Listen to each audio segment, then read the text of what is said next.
કાલકૂટ નામનું વિષ નીકળ્યું છે. વિષને ગ્રહણ કર્યું. ભવાનીને સૂચના મળી. ભવાની એકદમ ત્યાં પ્રગટ થયા છે. ભવાની મહાદેવના કંઠ ઉપર હાથ રાખી વિષને કંઠથી નીચે ઉતરવા ન દીધું.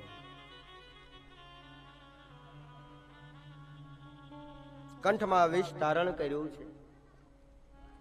દેવતાઓ અને અસુરની માથે આવેલું વિઘ્ન મારા દેવાધિદેવ મહાદેવે પરિપૂર્ણ કર્યું છે.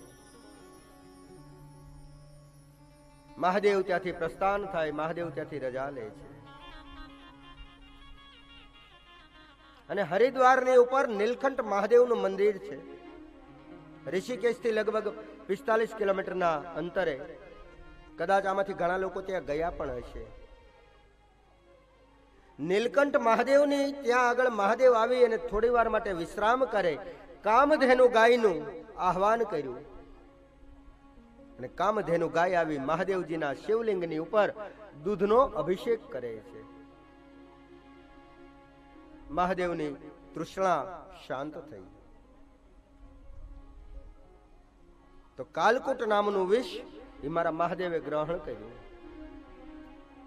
અને ગુરુ કૃપાથી મને આટલું સમજાણું કે સમુદ્રનું મંથન એ મારા ને તમારા જીવનનું મંથન છે. આપણે આપણા જીવનમાં આવ્યા પછી આપણે પણ 14 રત્નોની જરૂર છે.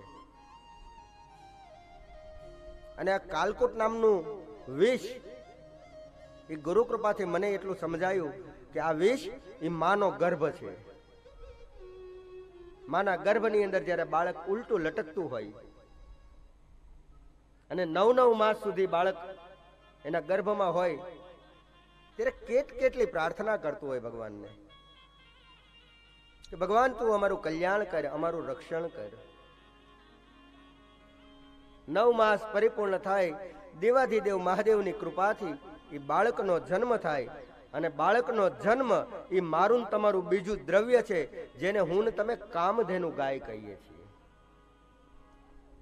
જેવી રીતે શિવલિંગની ઉપર કામધેનુ ગાયે દૂધનો અભિષેક કર્યો એમ કર્મની પીડાથી મારો ને તમારો જન્મ થાય અને કામધેનુ રૂપી માનો વહાલ, માનો હાથ આપણા મસ્તક ઉપર આવે ને આ કામધેનુ ગાય આ સમુદ્ર મંથનનું બીજું મંથન છે, બીજું દ્રવ્ય છે.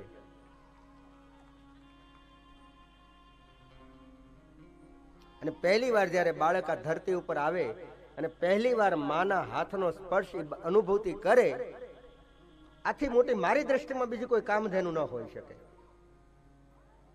આ જ કામધેનુ હોય. અને કામધેનુ ગાય એ મહાદેવને દૂધનો અભિષેક કરે અને એમ બાળકનો જન્મ થાય ને પહેલી વાર મા એની છાતીએ લગાવે ને આ કામધેનુ છે. દૂધ પાન કરાવે છે. ત્યારબાદ ત્રીજું દ્રવ્ય સમુદ્ર મંથનમાંથી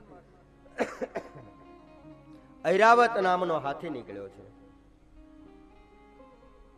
ઐરાવત નામનો હાથી, અને હાથીનું મુખ ગજબદન હોય. હાથીનું મુખ ગજબદન હોય. તો ત્રીજું જે સમુદ્ર મંથનમાંથી દ્રવ્ય નીકળ્યું એનું નામ છે ઐરાવત હાથી. અને હાથી આપણે બધાય જોયેલો. હાથીને મુખ શેનું હોય? હાથી મુખ વાળા કયા ભગવાન હોય? ગણપતિ. ગણપતિનો અર્થ એવો થાય કે ત્યાંથી બાળકના જન્મ પછી એની શરૂઆત થઈ. અને શરૂઆત થાય ને એટલે બાળક બહુ મજાક વાળું હોય, બહુ મસ્તી વાળું, કારણ કે નિષ્પાપ છે. એનો કોઈ મિત્ર નથી, એનો કોઈ શત્રુ નથી. અને બાળક જોજો દરેકની પાસે જઈને રમવા લાગે.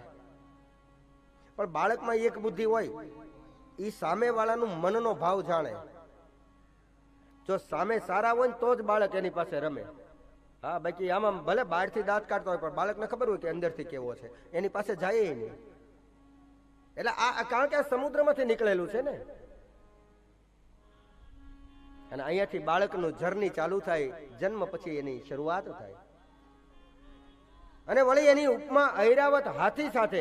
તો હાથી છે ને એની જેવી ચાલ દુનિયામાં બીજા કોઈની નથી. હાથી ચાલતો હોય બધાય જોયું હોય છે, કેવો આમ મદમસ્ત ચાલે ને કોઈ ટેન્શન ખરું?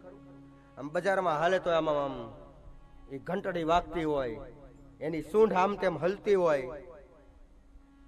અને કેવો સરસ આમ ચાલે.